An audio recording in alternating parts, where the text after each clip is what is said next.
Bonjour à tous et bienvenue sur la chaîne YouTube de la Pause Concours. Je suis Delphine Vallée, attachée principale d'administration en disponibilité de la fonction publique depuis maintenant 6 ans, où je vous accompagne dans vos transitions professionnelles et dans la préparation de vos oraux de concours dans la fonction publique. Alors aujourd'hui, j'ai le grand honneur d'accueillir Madame Joanne Fora-Porto, vice-présidente de l'association Fonction publique du 21e siècle, qui a accepté de se prêter au jeu de l'interview des portraits d'acteurs publics. Alors, Joanne, c'est à toi. Est-ce que tu peux nous dire un petit mot sur qui tu es et d'où tu sors? Avec plaisir, merci beaucoup. Bonjour à toutes et à tous. Alors, comme le disait Delphine, j'ai la chance d'être vice-présidente de l'association Fonction publique du 21e siècle. On reviendra peut-être un peu là-dessus plus tard. Parfait. Je travaille actuellement au ministère de la Transition écologique, mais j'ai un parcours, je dirais, un peu atypique par rapport à ce qu'on peut trouver dans la fonction publique. De base, j'ai intégré Sciences Po Paris en visant un peu les métiers de la diplomatie, donc avec une spécialité Moyen-Orient. Mais finalement, en travaillant en parallèle de mes études, notamment dans le milieu des startups, j'ai découvert en fait ce milieu de l'innovation qui m'a beaucoup plu et qui m'a amené en fait à me réorienter. J'ai fait quelques petits détours par des grands groupes, dont un an à l'étranger, ce qui m'a permis de nourrir une vision plutôt centrée sur le management de l'innovation, ces questions de lien entre les grands groupes et les startups. J'ai été diplômée en 2020 en plein Covid. Ça ne recrutait pas du tout dans les grands groupes en recherche et Mm. développement. Et de fil en aiguille, on m'a dit, mais regarde un peu du côté de la fonction publique, chose à laquelle je n'avais pas du tout pensé. Je me suis dit, bon, faut pas être stupide, on va regarder ce qui se passe. Et effectivement, j'ai candidaté sur un poste à la mairie de Clamart, dans la fonction publique territoriale, où j'ai eu le plaisir voilà, de commencer mes premiers pas dans la fonction publique, ce qui a été une expérience extrêmement enrichissante et pleine de responsabilités et de découvertes. Et peu de temps après, de 2 ans et demi, j'ai bougé vers la fonction publique d'État, donc au ministère de la Transition écologique, où je dirige un programme d'appui aux politiques publiques. Super, un parcours passionnant. Et alors, est-ce que tu peux maintenant nous expliquer comment tu es arrivée à fonction publique du 21e siècle et puis aussi quel est l'objet, les objectifs de cette association? Quels sont-ils? Oui, avec plaisir. Alors, fonction publique du 21e siècle, on l'appelle FP21 pour faire plus court, a été fondée en 2017 à l'initiative de la ministre de l'époque, ministre de la fonction publique, Annick Girardin. Pour autant, c'est une association qui est complètement apartisane, indépendante, assez politique dans le sens où on défend un peu un lobby des jeunes, les intérêts des jeunes dans la fonction publique, mais aussi leur vision de ce que devrait être l'action et la fonction publique. Donc, à l'époque, on a eu trois grands axes qui ont été inscrits dans les statuts, qui sont toujours le cas aujourd'hui. Le premier, c'est de permettre aux jeunes de moins de 35 ans de se créer un réseau professionnel interversant, fonction publique d'État, hospitalière ou territoriale, ce qui était assez nouveau à l'époque. Voilà, et vraiment leur permettre de se créer un réseau. C'est aussi permettre de démocratiser les métiers de la fonction publique en intervenant dans des interviews, des conférences, Mm. etc., en appuyant nos partenaires comme le CNFPT ou le CNG.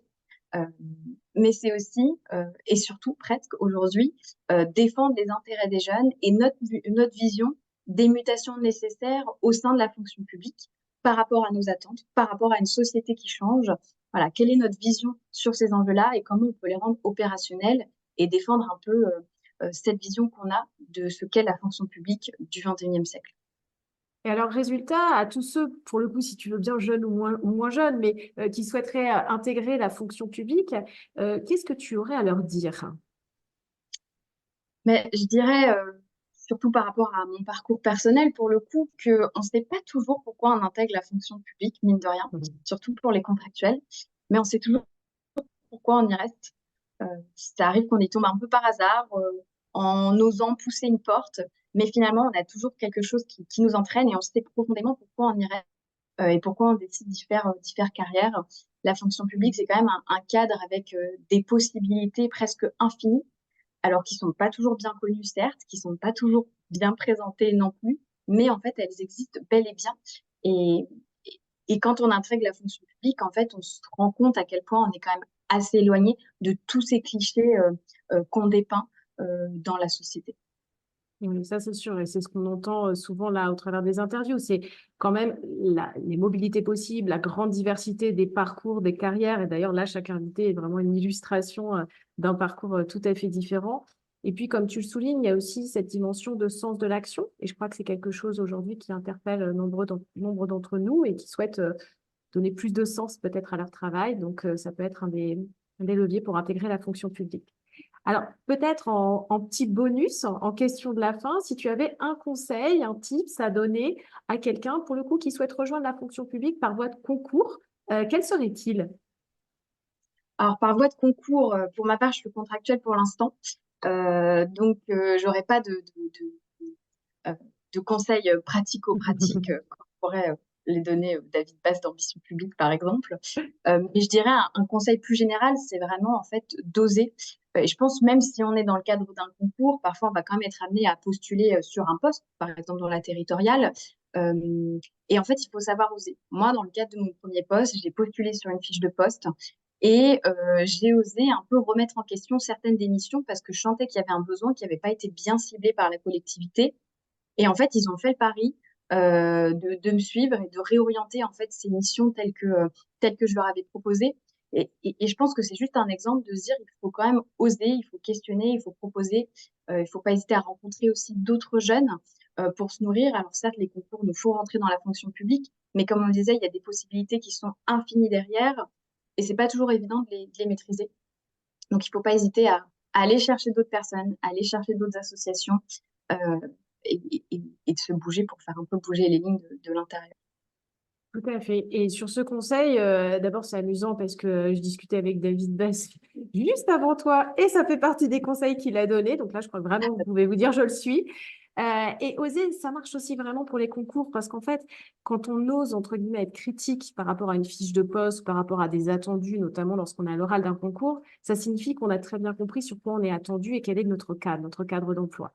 Et être capable de percevoir ce qu'on attend de nous, ce qu'on pourrait faire et ce qu'on pourrait apporter, c'est très clairement une plus-value énorme lors d'un entretien de recrutement ou effectivement d'un oral de concours. Donc, super conseil. Merci beaucoup. Merci encore une fois à toi de t'être prêté à ce jeu de l'interview. Je mettrai des références, bien sûr, de l'association Fonction publique du 21e siècle pour tous nos jeunes agents publics de moins de 35 ans qui souhaiteraient la suivre et s'y investir parce que je trouve que c'est effectivement des missions et un regard super que vous portez. Donc, merci beaucoup à vous de l'association. Merci beaucoup.